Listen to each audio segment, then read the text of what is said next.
Okay students, आज हमने नया सब्जेक्ट स्टार्ट करना है जो कि है ऑडिटिंग।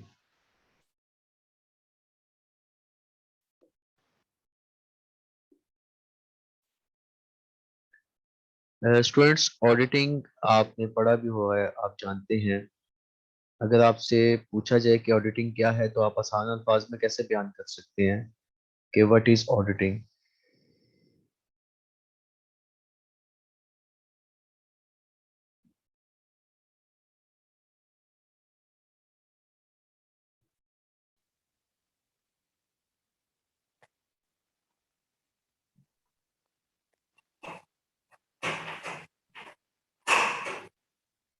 जी सैयदा।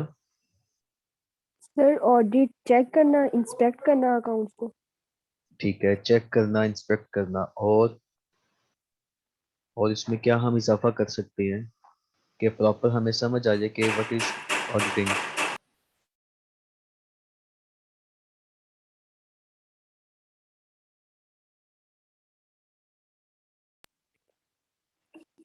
सर प्रॉपर डेफिनेशन तो अभी नहीं पता।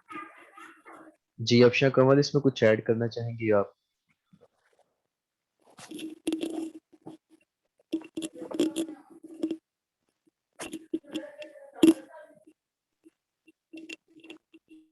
जी सर, ऑडिटिंग जो होती है इंस्पेक्शन या क्वालिटी कंट्रोल के लिए भी यूज़ की जाती है, या किसी ऑर्गेनाइजेशन में सारे फंक्शंस जो हैं वो अकॉर्डिंग टू द प्लान्स या ऑर्गेनाइज्ड वे में हो रहे हैं, तो उसको देखने के लिए ऑडिटिंग जो है वो यूज़ की जाएगी। इसमें आपने इसको जो एक्सप्लेन किया है वो मैनेजमेंट का एक फंक्शन है कंट्रोलिंग, उसके साथ आपने इसको जी कंपेयर किया है। उसके लिए जो ऑडिटिंग यूज होती है वो होती है इंटरनल ऑडिटिंग, जो कि हम्म, मैनेजमेंट खुद अपने तौर पर इम्प्लीमेंट करती है ताकि जो भी स्टैंडर्ड सेट किए गए हैं उसके मुताबिक काम किया जा सके। यहाँ पे ऑडिटिंग को हम कहेंगे कि ऑडिटिंग क्या है, एक सिस्टमैटिक एग्जामिनेशन है। अगर इसमें हम एक ऐड कर दें सिस्टमेटिक एग्जामिनेशन, सैयदा शम्स ने बता दिया था। अगर इसमें हम वर्ड ऐड करें सिस्टमेटिक तो इसका मतलब है कि ये ऑडिटिंग एक पूरा एक सब्जेक्ट है, एक सिस्टम है जिसके तहत आपने चेकिंग करनी है। तो एक सिस्टमेटिक एग्जामिनेशन है आपकी फाइनेंशियल रिपोर्ट्स की, जिसमें ऑडिटर एग्जामिनेशन करने के बाद ये रिपोर्ट देता है कि आपके जो अकाउंट्स हैं वो ट्रू एंड फेयर व्यू दे रहे हैं या नहीं दे रहे। अब ये जो ट्रू एंड फेयर व्यू होता है ये क्या है, आप बता सकते हैं? ट्रू एंड फेयर व्यू का मतलब क्या है? मतलब जो कुछ हो रहा है बिजनेस में वही मेंशन किया गया है। ऐसा तो नहीं है कि जी टैक्स कम करने के लिए कुछ चीज़ें जो है वो कम अमाउंट में मेंशन कर दिया है या कुछ और, या मतलब मैनिपुलेट कर दिया है? एग्जैक्टली नहीं। ट्रू जी एंड फेयर का मतलब यही है कि आपके जितने भी ट्रांजैक्शंस हैं उसके बैकएंड के ऊपर आपके पास डॉक्यूमेंट्री एविडेंस मौजूद हैं, और आपने जो स्टैंडर्ड्स अप्लाई किए हैं, जो अकाउंटिंग की है वो स्टैंडर्ड्स के मुताबिक की है। ऐसा नहीं किया कि अपने ही मंशा के मुताबिक जहाँ पे आपका टैक्स बच रहा हो तो आपने उसके मुताबिक अकाउंटिंग कर दी। मतलब इसका ये है कि डॉक्यूमेंट्री एविडेंस भी मौजूद हैं, मतलब आपकी ट्रांजैक्शन हकीकत में हुई थी, और दूसरा आपके तमाम अकाउंटिंग स्टैंडर्ड्स को फॉलो किया गया है। तो ये है true and fair view. Sir, जैसे कुछ ऑर्गेनाइजेशंस होती हैं वो इस तरह से करती हैं कि अमाउंट कुछ और होती है लेकिन बिल जो है वो ज़्यादा अमाउंट का बना लिया जाता है। मोस्टली ये एनजीओ सेक्टर्स में और इस तरह के काम होते हैं। तो क्या इनके लिए ये होता है कि इसे फाइनेंशियल स्टेटमेंट्स में चेक किया जा सकता है कि ट्रू एंड फेयर व्यू है, क्योंकि वो तो बिल उनके मेंशन हो गए ना उसके अंदर, देखें, वो जो बैलेंस बिलिंग शीट हो के रही अंदर है, तो वही देखा जा रहा है। वो तो इनका काम है ना इंटरनल ऑडिटर का, कि वो चेक करता है साथ साथ कि ये बिल किस अमाउंट का है। अच्छा, एक उसमें एक और चीज़ हम्म, भी होती है कि जो ऑडिटर है वो वेरिफिकेशन भी कर सकता है। वेरिफिकेशन सैम्पलिंग बेसिस पे कर सकता है कि कोई एक आधा बिल पकड़ के, लेट्स सपोज बिल पकड़ के उसके जिससे रेलेवेंट पार्टी है उससे वो रब्ता कर सकता है कि ये फलानी डेट का बिल है, ये बिल नंबर है, इस कंपनी का है, तो आप मुझे वेरीफाई कर दें कि इसके कंटेंट्स क्या थे। अगर देखें आप बिल ज़्यादा अमाउंट का बना रहे हैं और अगली पार्टी को भी ज़्यादा अमाउंट का दे रहे हैं, तो पार्टी हो सकता है वो रजिस्ट करे कि भाई आपने हमसे 1 लाख रुपए का काउंटरेट किया है और 1.5 लाख रुपए का बिल क्यों बना रहे हो। तो ये इसके अंदर सारी चीज़ें फिर आ जाती हैं कि अगली पार्टी इनकार कर सकती है, या जब ऑडिटर उनसे वेरीफाई करने की कोशिश करे तो वहां पर भी ये चीज़ सामने आ सकती है कि असल बिल 1 लाख रुपए का था, हमारी कंपनी ने जो है इसमें बेईमानी करके इसको 1.5 लाख का कर दिया है। अच्छा, इसके बाद जो ऑडिट वर्ड है ये लैटिन वर्ड ऑडाइव से निकला है। एमसीक्यूज में ये पूछा जा सकता है कि ऑडिटिंग के वर्ड का ओरिजिन क्या है। तो ये लैटिन वर्ड था ओडायर, जिसका मतलब है सुनना, ऑडियो। तो पहले यही होता था कि जो आपके ट्रांजैक्शंस होती थी वो लिमिटेड होती थी, चंद एक ट्रांजैक्शन होती थी, आपके अकाउंट्स भी लिमिटेड होते थे। तो उसमें अगर कोई प्रॉब्लम है या उन्होंने जब चेकिंग करनी है ऑडिटर ने, तो वो क्या करते थे कि अकाउंटेंट से कहते थे कि आप इन तमाम ट्रांजेक्शन को पढ़ना शुरू करें। तो वो उन ट्रांजेक्शन्स को सुन के उसके जो भी ट्रीटमेंट उस अकाउंटेंट ने की हुई है उसको सुन के ही वेरीफाई कर लिया करते थे कि ये ट्रीटमेंट ठीक की है या नहीं की। जैसे फॉर एग्जांपल क्लास में टीचर है, वो वर्बल आपका एग्जाम को लेता है, तो वो क्या है कि वो सुन के ही देख रहा है कि आपने सबक याद किया या नहीं किया। बिल्कुल इसी तरीके से जो ऑडिटर होते थे पहले ज़माने के, वो अकाउंटेंट के जितने भी अकाउंटिंग है, जो भी उसकी ट्रांजैक्शंस है, उसको सुन के वेरीफाई कर लेते थे कि इसके अंदर कोई प्रॉब्लम तो नहीं है। तो बेसिकली ये जो वर्ड है ऑडिटिंग या ऑडिट, ये लैटिन वर्ड ऑडाइव से निकला है। इसके बाद डेफिनेशन है इसकी, जो इंटरनेशनल स्टैंडर्ड्स ऑफ ऑडिटिंग के मुताबिक है कि N audit is the independent examination. अब यहाँ पर ये जो चीज़ है ना, इंडिपेंडेंट एग्जामिनेशन, बहुत अहम है। अब इंडिपेंडेंट का मतलब क्या है? यहाँ पर इंडिपेंडेंट का मतलब क्या है, कोई बता सकता है आप में से? मतलब वो आज़ाद होंगे अपने डिसीजंस में, किसी के मातहत नहीं काम कर रहे होंगे। बिल्कुल, वो किसी के मातहत नहीं है, उनको शेयर होल्डर ने अपॉइंट किया है और वो शेयर होल्डर को जॉब दी है। मैनेजमेंट जो भी उनसे लेन देन होगा वो उनका उनसे इंडिपेंडेंट होगा। वो मैनेजमेंट के ऊपर जिसे कहते हैं डिपेंड नहीं करते, वो मैनेजमेंट से सैलरी नहीं ले रहे, वो शेयर होल्डर के अपॉइंट किए हुए हैं। तो अगर कोई प्रॉब्लम होगी तो शेयर होल्डर को इसका लाजमी बताएंगे, रिपोर्ट करेंगे कि भाई आपकी जो कंपनी की रिपोर्ट्स है उसके अंदर फलानी फलानी जगह पर प्रॉब्लम एग्जिस्ट करती हैं।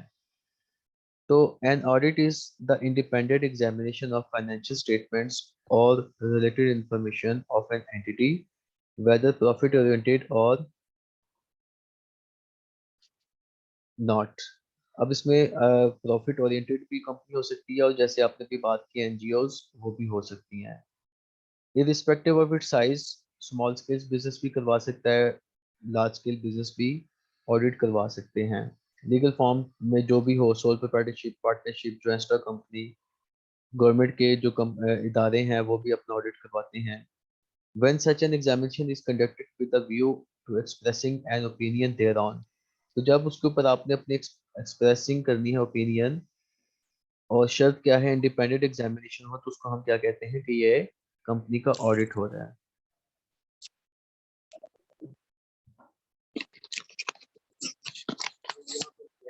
अब कुछ एमसीक्यूज इसके रिलेटेड भी आ सकते हैं कि अकाउंटिंग और ऑडिटिंग में डिफरेंस क्या है। तो अकाउंटिंग और ऑडिटिंग का जो वर्क है फ्लो में काम करता है, इसमें आप समझ लें कि सबसे पहले ट्रांजैक्शन होती है, तो ट्रांजैक्शन के बाद बुक कीपिंग है। बुक कीपिंग मोस्टली जो अकाउंट्स के क्लर्क्स होते हैं वो कर रहे होते हैं, जिसमें आपकी जर्नल एंट्रीज और लेजर मेंटेनेंस है।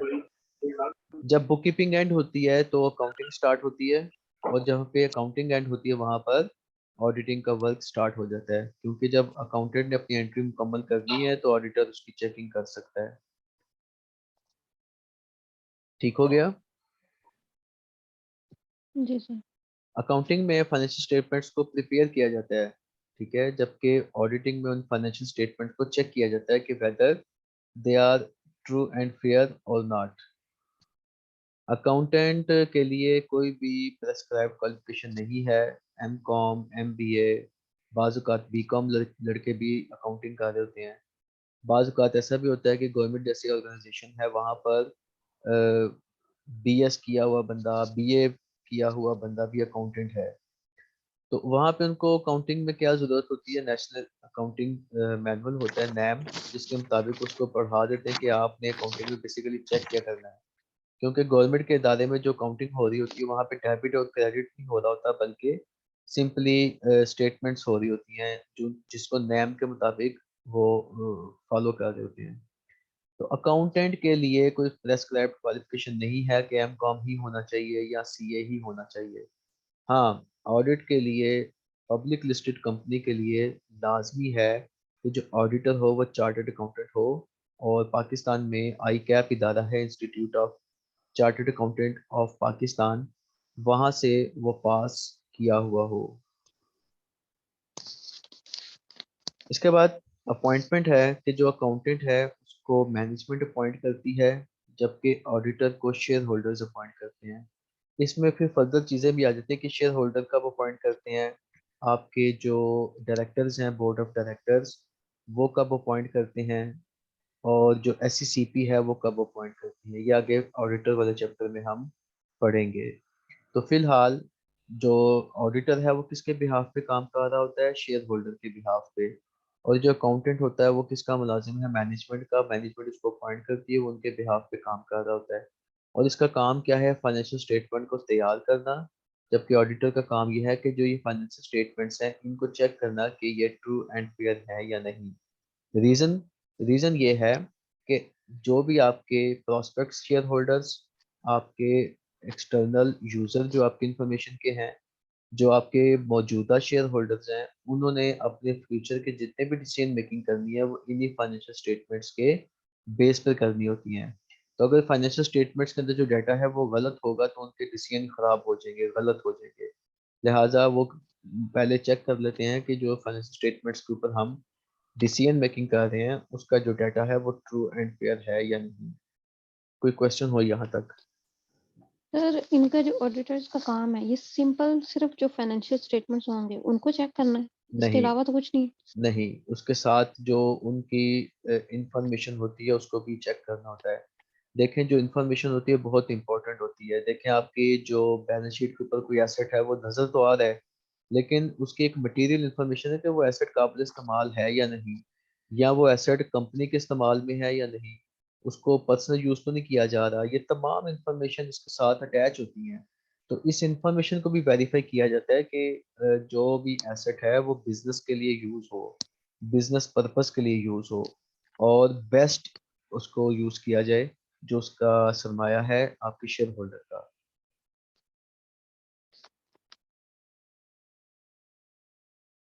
जी, और कोई क्वेश्चन हो सर किसी का? इनको पे कौन करता है? इनकी जो ऑडिटर्स की जो फी होती है अकाउंटेंट को तो कंपनी पे करेगी, कंपनी ऑडिटर कंपनी ही पे शेयर करेगी। होल्डर। कंपनी ही पे करेगी, उनकी कंपनी का एक्सपेंस है। डिसाइड शेयर होल्डर करते हैं, पॉइंट शेयर होल्डर करते हैं, लेकिन जो पेमेंट जा रही होती है वो कंपनी के ही अकाउंट में से जा रही होती है। तो वो कैसे डिसाइड करते हैं? इनका कोई वोटिंग इनकी जो सिस्टम होता मीटिंग है या होती क्या है, है? मीटिंग में ऑडिटर को अपॉइंट किया जाता है, और उसमें डिसाइड किया जाता है कि क्या रेम्युनरेशन किसको अपॉइंट किया जाएगा। सर जैसे फॉर एग्जांपल हमने किसी कंपनी के शेयर खरीद लिए, हम्म। ठीक है। अब हमने तो कभी नहीं सुना कि हमने किसी ऑडिटर्स को उसके लिए अपॉइंट किया हो, या ये जैसे आम लोग शेयर्स खरीद लेते हैं। इसमें यही होता है कि जो ऑडिटर होते हैं ये एक किसी फर्म के साथ कॉन्ट्रैक्ट कर लेते हैं कि आपने हमारी कंपनी को ऑडिट करना है, और हर साल उसको रिन्यू कर दिया जाता है कि नेक्स्ट ईयर भी आप ही होंगे। हाँ, अगर कोई ऐसा बात हो कि ऑडिटर आपकी ऑडिट नहीं करना चाहता, या उसकी डेथ हो गई है, या कोई भी और मसला है जिसकी वजह से वो कंटिन्यू नहीं कर सकता, तो उस सूरत में एक नया ऑडिटर अपॉइंट करने की जरूरत पड़ेगी, तब आपको मीटिंग कॉल की जाएगी। ठीक है सर। जी, आगे चलें। जी।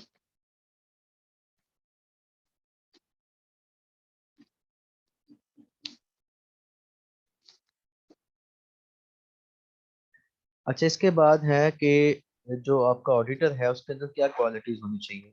सबसे पहले तो उसकी जो क्वालिफिकेशन है, प्रोफेशनल एजुकेशन, वो कंप्लीट हो। मतलब उसने अगर पाकिस्तान में काम कर रहा है तो पाकिस्तान में आई कैप से वो सर्टिफाइड हो। जो आपका इदारा है जो चार्टर्ड अकाउंटेंट को एग्जाम लेने के बाद, पेपर पास होने के बाद उसको सर्टिफिकेट देता है चार्टर्ड अकाउंटेंसी का। देन इंटेग्रिटी बहुत ही अहम एक क्वालिटी है कि जो ऑडिटर है ऑनेस्ट पर्सन होना चाहिए। और ऑनेस्टी का मतलब यहाँ पर ये है कि वो शेयर होल्डर के बिहाफ पे गया हुआ है। शेयर होल्डर सब के सब जाके चेकिंग नहीं कर सकते, उन सब की बेस पर वहां पर जो चेकिंग कर रहा है वो कौन कर रहा है, ऑडिटर। तो ऑडिटर ऑनेस्ट होना चाहिए कि भाई उसका जहाँ पे वो काम कर रहा है वहां पे जो शेयर होल्डर जिसने उनको अपॉइंट किया था उसका पैसा जो है सही इस्तेमाल हो रहा है या नहीं। तो इसकी तमाम तरह की रिपोर्टिंग ऑडिटर करेगा कि आपका पैसा अगर वो कहीं पे सही इस्तेमाल नहीं हो रहा तो उसकी भी रिपोर्ट करेगा कि भाई आपके पैसे सही इस्तेमाल नहीं हो रहे। फॉर एग्जांपल कि कंपनी की जो बिल्डिंग है, बिल्डिंग में रिपेयर एंड मेंटेनेंस नहीं की जा रही, साथ साथ रिपेयर एंड मेंटेनेंस होगी तो बिल्डिंग ठीक रहेगी, नहीं करेंगे तो बिल्डिंग में ज़्यादा नुकसान होने के चांसेस हैं। वहाँ के सेफ्टी मेजर्स नहीं रखे जा रहे, वहाँ की जो लेबर है उसके लिए सेफ्टी मेजर्स नहीं है। तो ये एक बहुत बड़ा धचका लग सकता है कि खुदा ना खास्ता कोई मसला हो जाए तो कंपनी के शेयर्स धड़ाम से करके नीचे गिर जाएंगे उस सूरत में अगर कोई एक्सीडेंट होता है। तो इस तरह की जो चीज़ें हैं ऑडिटर उनको लाजमी रिपोर्ट करेगा ताकि जो उसके शेयर होल्डर अपॉइंट करने वाले हैं उनको भी एक हो कि भाई हमारा जो पैसा है वो सही इस्तेमाल हो रहा है या नहीं। तो ऑडिटर उनके बिहाव पे जाके चेक कर रहा है तो he should be an integral person for reporting. इसके बाद जनरल स्किल्स उसके पास होनी चाहिए। जनरल स्किल्स में क्या है कि उसने अपनी टीम लेकर जाना है, तो जो टीम लेकर जाएगा उसने उसको मैनेज करना है, प्रॉपर प्लानिंग करे, अपने ऑडिट नोटबुक्स बनाए, वर्किंग पेपर्स बनाए, प्लान करके उन सबको ड्यूटीज डिस्ट्रीब्यूट करे और वो इस तरीके से डिस्ट्रीब्यूट करे कि जो पर्सन जिस एरिया में बेस्ट काम कर सकता है उसको वहां पर काम करने के लिए भेजा जाए। फिर इन लोगों के पास ट्रेनीज भी आए होते हैं, तो ट्रेनी को किस तरीके से जॉब रोटेशन की बेसिस पर हर एरिया पे काम करवाना है वो भी इसकी स्किल्स का हिस्सा है कि ये किस तरीके से उनको ट्रेन कर रहा है। इसके बाद ट्रेनिंग में ये भी आ सकता है कि जो ऑडिटर है कोई अगर प्रॉब्लम हो जाती है कि उसको कैसे टैकल करेगा, उन प्रॉब्लम्स को कैसे फेस करेगा, उनको किस तरीके से सॉर्ट आउट करेगा। देन ऑब्जेक्टिविटी एंड इंडिपेंडेंस है कि भाई जो ऑडिट है उसका मकसद क्या है। बाज़ औक़ात ऑडिट का मकसद ये होता है कि लेट्स सपोज मैनेजमेंट का ऑडिट है कि मैनेजमेंट ठीक काम कर रही है या नहीं, तो उसमें उसने सिर्फ मैनेजमेंट के पॉइंट ऑफ व्यू से ही रिपोर्ट करनी है। या कई दफ़ा कास्ट ऑडिट होता है कि जो कंपनी के अंदर मैन्युफैक्चरिंग हो रही है उसमें जो कॉस्ट आ रही है उसके अंदर कोई प्रॉब्लम तो नहीं है, जो कॉस्ट हमें शो करवाई जा रही है, जो कॉस्ट लग रही है उसमें कुछ सेविंग अगर हो सकती है तो बताया जाए। इंडिपेंडेंस हम पहले बात कर चुके हैं कि ऑडिटर किसी भी मैनेजमेंट के ऊपर डिपेंड नहीं करता, शेयर होल्डर उसको अपॉइंट करते हैं, लिहाजा मैनेजमेंट के ऊपर या उसके इन्फ्लुएंस में नहीं आ सकता। इसके बाद कॉन्फिडेंशियलिटी है कि ऑडिटर की जिम्मेदारी है कि वो अपने क्लाइंट की जो इंफॉर्मेशन है, सीक्रेट इंफॉर्मेशन है, फाइनेंशियल इंफॉर्मेशन है, उसको हमेशा कॉन्फिडेंशियल रखेगा, उसको कभी भी डिस्क्लोज नहीं करेगा अनटिल अनलेस कि उसको फॉर एग्जांपल जो हायर अथॉरिटीज हैं वो पूछें या उसको बुलाया जाए, जैसे कि अदालत है उसमें बुलाया जाता है किसी इंफॉर्मेशन के लिए तो वहां पे वो बता सकता है, अदरवाइज वो किसी को भी कंपनी की इंफॉर्मेशन डिस्क्लोज नहीं करेगा। इसके बाद स्किल्स एंड कम्पिटेंसीज हैं कि भाई उसके अंदर स्किल्स होनी चाहिए कि जैसे फॉर एग्जांपल अरिथमेटिकल स्किल्स हैं, कंप्यूटर की स्किल्स हैं। अब चूंकि अकाउंटिंग भी कंप्यूटराइज्ड हो गई है तो जब तक उसको कंप्यूटराइज अकाउंटिंग नहीं आती होगी वो कंप्यूटराइज ऑडिट भी नहीं कर सकता। तो ये तमाम स्किल्स भी उसके अंदर डेवलप होनी चाहिए, अगर नहीं तो उसको करनी चाहिए कि भाई उसने डाटा को चेक कैसे करना है और चूंकि वो ऑनलाइन डाटा है तो ऑनलाइन उसने रिपोर्ट्स कैसे जनरेट करनी है। जी यहाँ तक क्लियर है? जी सर। आगे चलें।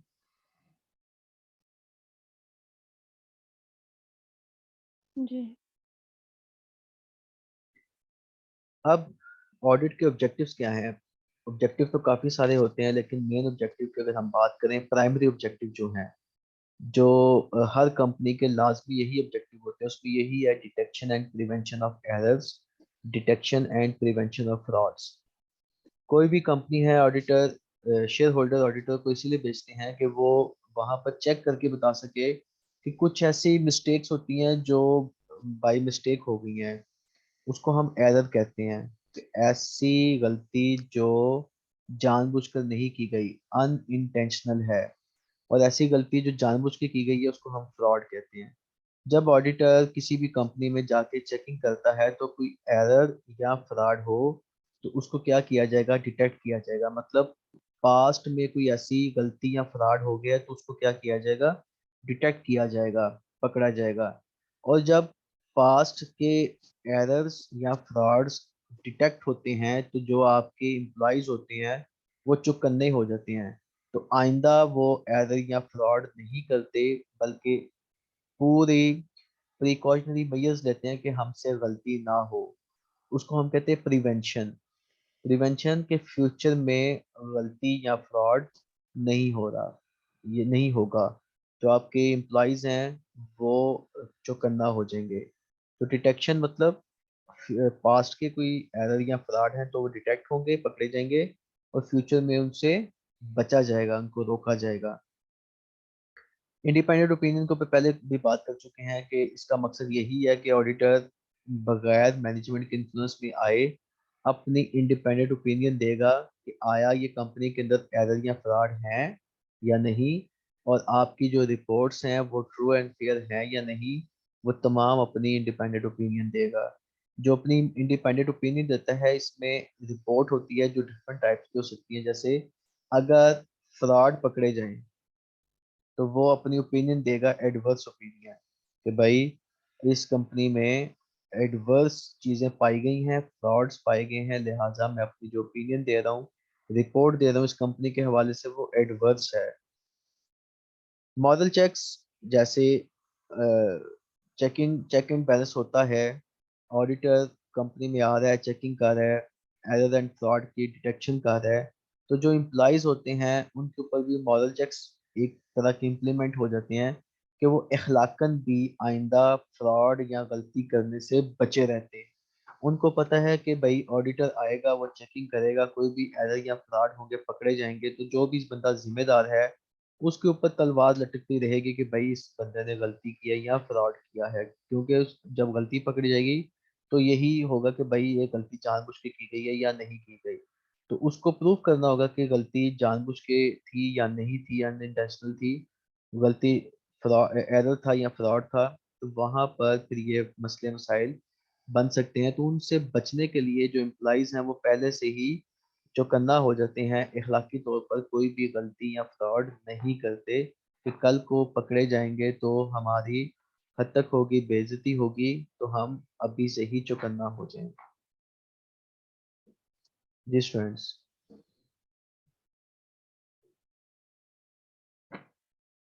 Any question? नहीं सर। नहीं सर।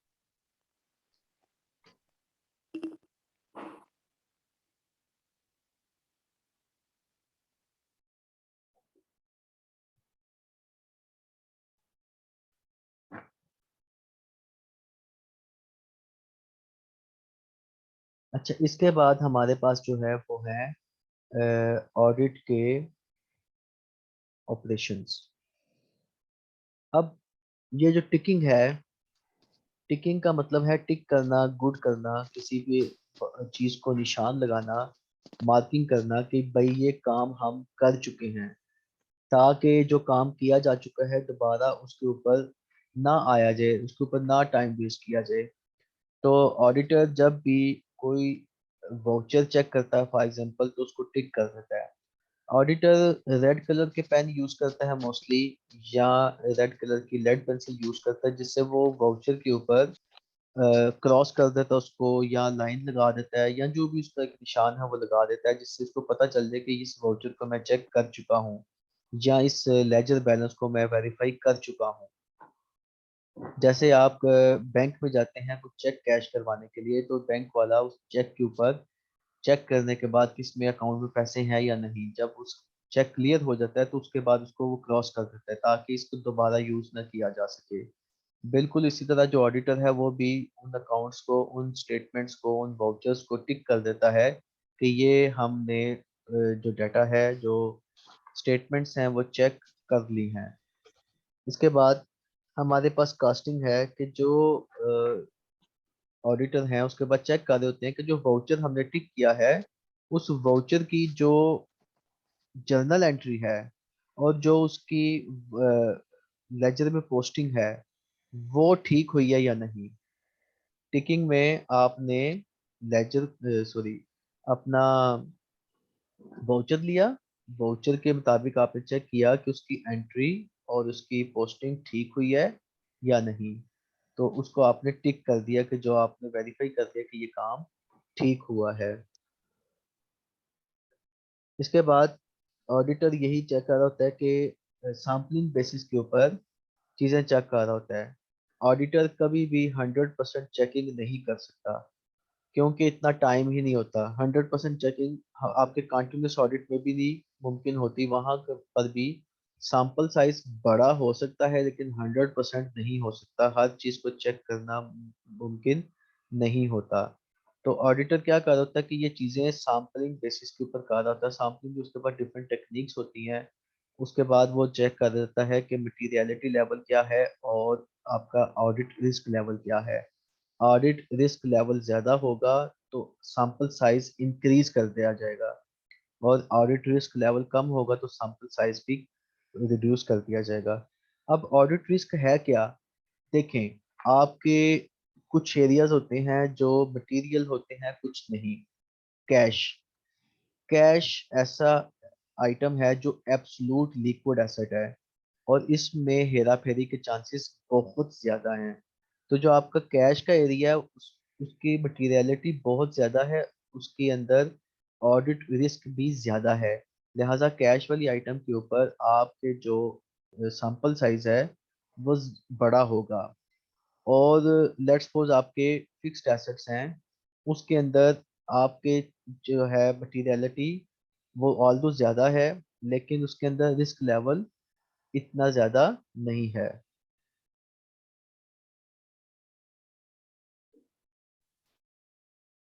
देन हमारे पास वाउचिंग है। वाउचिंग में क्या है कि जितने भी आपके पास वाउचर पड़े हुए हैं, वाउचर बेसिकली आपके रिटर्न एविडेंस होते हैं कि कोई भी ट्रांजैक्शन जो हुई है उसके बैकएंड पर वाउचर बिल्स मौजूद होते हैं कि किस बिल की वजह से हमने ये जर्नल एंट्री पास किया है। तो ऑडिटर वाउचिंग करके उन जर्नल एंट्रीज को वेरीफाई कर रहा होता है। देन वेरिफिकेशन भी कर सकते हैं, जैसे मैंने अभी एग्जांपल भी दी थी कि कोई ट्रांजैक्शन हुई है किसी थर्ड पार्टी से, तो ऑडिटर उनको कॉल करके उनसे वेरीफाई कर सकता है कि हमारी कंपनी का फलाना बिल नंबर है इस डेट का, तो आप वेरीफाई कर दें कि इसकी अमाउंट कितनी है। या जो 31 दिसंबर के बैंक बैलेंसेस थे जो कंपनी ने अपने स्टेटमेंट्स में शो किए हुए हैं, उनको भी वो कॉल करके या बैंक में जाकर वेरीफाई कर सकता है कि 31 तारीख के ये जो बैलेंसेस हैं उनको वेरीफाई कर दिया जाए। तो वेरिफिकेशन बेसिकली यही है कि ऑडिटर जाके फिजिकल चीज़ों को इंस्पेक्शन कर सकता है। वेरिफिकेशन में एक चीज़ ये भी आ जाती है कि कंपनी की मोटर व्हीकल लिखी हुई है कि 10 गाड़ियाँ हैं, तो ऑडिटर कह सकता है कि मुझे इंस्पेक्शन करवा दी जाए कि वो 10 गाड़ियाँ कहाँ पे है, कौन यूज कर रहा है, किस हालत में है, ताकि उन गाड़ियों की हालत देख के कि उनकी रिपेयर एंड मेंटेनेंस हो रही है या नहीं हो रही, किसके इस्तेमाल में, कौन कर रहा है, प्रॉपर इजाजत से की जा रही है या नहीं की जा रही, पर्पस क्या है उनको इस्तेमाल करने का, वो तमाम चीजें उसको वेरीफाई करता है कि ये तमाम चीजें मौजूद हैं हमारी कंपनी में। इसके बाद वो रिपोर्टिंग है कि ऑडिटर ये तमाम काम करने के बाद रिपोर्ट देता है कि आपके जितनी भी फाइनेंशियल स्टेटमेंट्स हैं उसमें जो ट्रू एंड फेयर व्यू दे रही हैं या नहीं। अगर कोई प्रॉब्लम है तो उस प्रॉब्लम को मेंशन किया जाता है विद एडवर्स ओपिनियन कि हमने ये फ्रॉड डिटेक्ट किया है, ये प्रॉब्लम है, लिहाजा हम इस वजह से इस कंपनी के एडवर्स ओपिनियन दे रहे हैं। अदरवाइज आप नॉर्मल रिपोर्ट ही देते हैं कि कंपनी के जो अकाउंट्स हैं वो ट्रू एंड फेयर व्यू दे रहे हैं। Is it clear? Yes sir.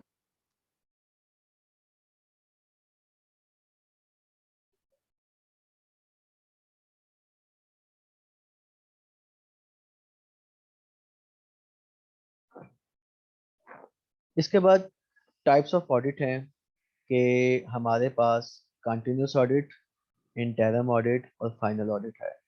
Continuous audit में आपकी जो चेकिंग है वो कंटिन्यूसली चल रही है पूरा साल, कि ऑडिटर कंपनी में ही मौजूद होता है और वो हर ट्रांजेक्शन को साथ साथ वेरीफाई कर रहा होता है, चेक कर रहा होता है। अब इसमें ये क्यों ज़रूरी है? ये उस कंपनी के लिए ज़रूरी है जो लार्ज स्केल बिजनेस है और उसमें एट द एंड जाके आप फाइनल ऑडिट नहीं करवा सकते क्योंकि डाटा बहुत ज़्यादा इकट्ठा हो चुका होता है। तो कंटिन्यूस ऑडिट ऐसी कंपनी के लिए ज़रूरी है जो जिनका साइज बहुत बड़ा है और वो फाइनल ऑडिट नहीं करवा सकते क्योंकि फाइनल आखिर पे जाके आपके पास डाटा बहुत ज़्यादा इकट्ठा हो जाता है। इंटरम ऑडिट, इंटरम उसके नाम से ही जाहिर है कि ये कुछ अरसे के बाद होता है। कंपनीज इसको 3 महीने के बाद या 6 महीने के बाद करवा सकती हैं। इंटरम ऑडिट वो होता है जो दो फाइनल ऑडिट के दरमियान कहीं पे भी फॉल करता है। दोबारा सुन लें, इंटरम ऑडिट ऐसा ऑडिट होता है जो दो फाइनल ऑडिट्स के दरमियान फॉल करता है। कंटिन्यूस तो चलता रहता है ना, ये तो चलता रहा। एक फाइनल ऑडिट खत्म हुआ, दोबारा कंटिन्यूस शुरू हो गया, पूरा साल खत्म हुआ, तो ये इसी कंटिन्यूस ऑडिट को आप क्या कर देते हैं, फाइनल कर देते हैं, ओके कर देते हैं। जबकि फाइनल ऑडिट क्या है? साल खत्म होने पे ऑडिट जब किया जाता है, फाइनल ऑडिट वो है जो साल खत्म होने पे किया जाता है। और इंटरम ऑडिट वो है जो दो फाइनल ऑडिट के दरमियान कहीं पे भी फॉल करता है। तो ये आपका एमसीक्यूज आ सकता है, इसको याद रखना है कि इंटरम ऑडिट वो है जो दो फाइनल ऑडिट के दरमियान कहीं पे भी फॉल करता है।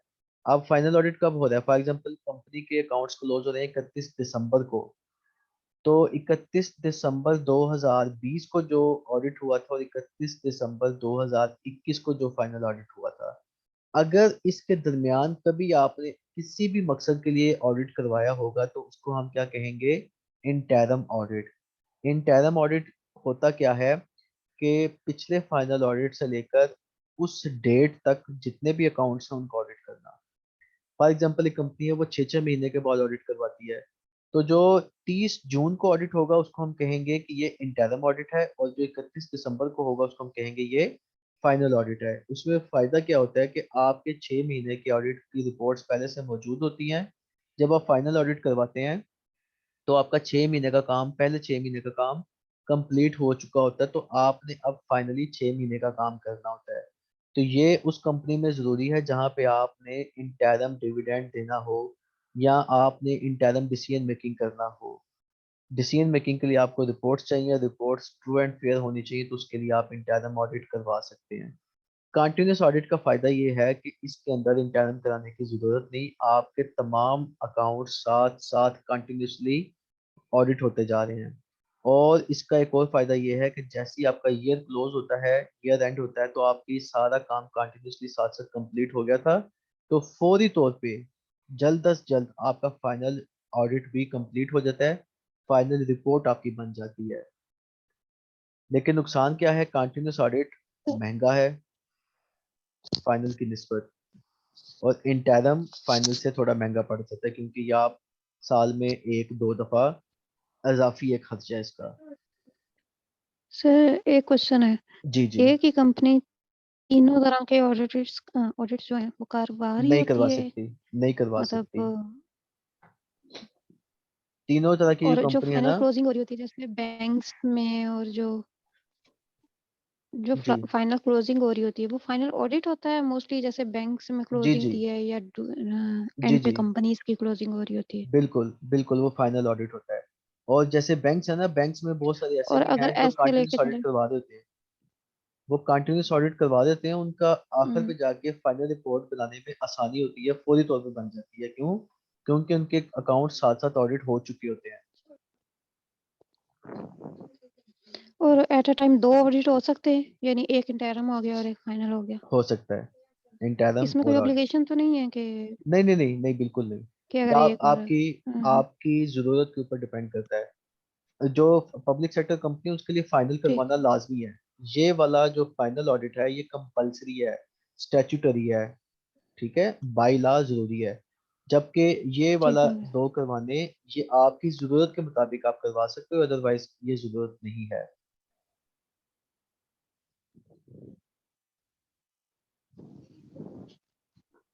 ठीक है सर। तो कंटिन्यूस ऑडिट का फायदा क्या है कि इजी रेक्टिफिकेशन हो जाती है। कहीं पे गलती हो तो फौरी तौर पे आप उसको वेरीफाई कर सकते हैं। देखें, आपने अभी कोई अकाउंटिंग एंट्री गलत किया है तो आप फौरी तौर पे उसको पकड़ के देख सकते हैं कि ये गलती कहाँ पे हुई है।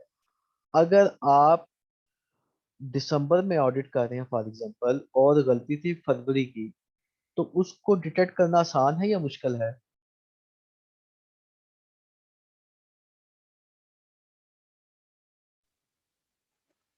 मुश्किल है सर सर। वो तो अगर ऑडिट में कोई गलती मतलब फॉर एग्जांपल अगर किसी काम में गलती हो रही है तो उसकी वजह से बाकी स्टेटमेंट्स खराब होंगी और वो तो अकाउंटेंट को वैसे ही पता चल नहीं जाएगा कि यहाँ पे मिस्टेक आई है जिसकी वजह से बाकी बैलेंस नहीं बराबर आ रहा। देखिए, एक ये होती जैसे है मोस्टली एरर। बैंक्स में होता है कि जी जी। अमाउंट कुछ लिखनी होती है, लिख कुछ दी जाती है और फिर अच्छा, वो जैसे कस्टमर्स को कई दफा कॉल्स कर रहे होते हैं कि सर फॉर वो हमारी एग्जांपल गलती है।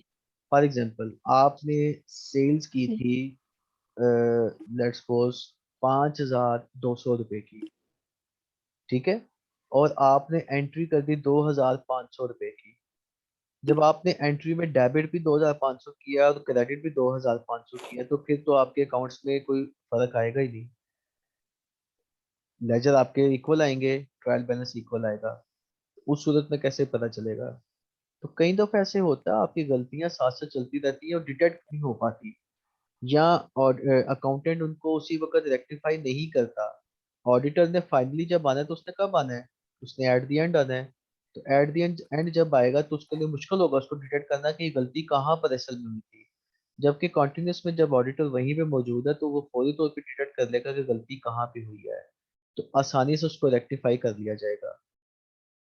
ठीक हो गया? सर वो तो अमाउंट पड़ी है फॉर एग्जांपल अगर बैंक में एट द एंड चेक किया जा रहा है कि जी इतनी अमाउंट होनी चाहिए लेकिन इतनी नहीं है, हम्म। अमाउंट कम पड़ी हुई है या ज्यादा पड़ी हुई है तो उस सूरत में तो पता उसी दिन चल जाएगा। बिल्कुल, कुछ गलतियां उसी वक्त पता चल जाती हैं, लेकिन कुछ गलतियां ऐसी होती हैं नहीं पता चलती उस वक्त। ठीक।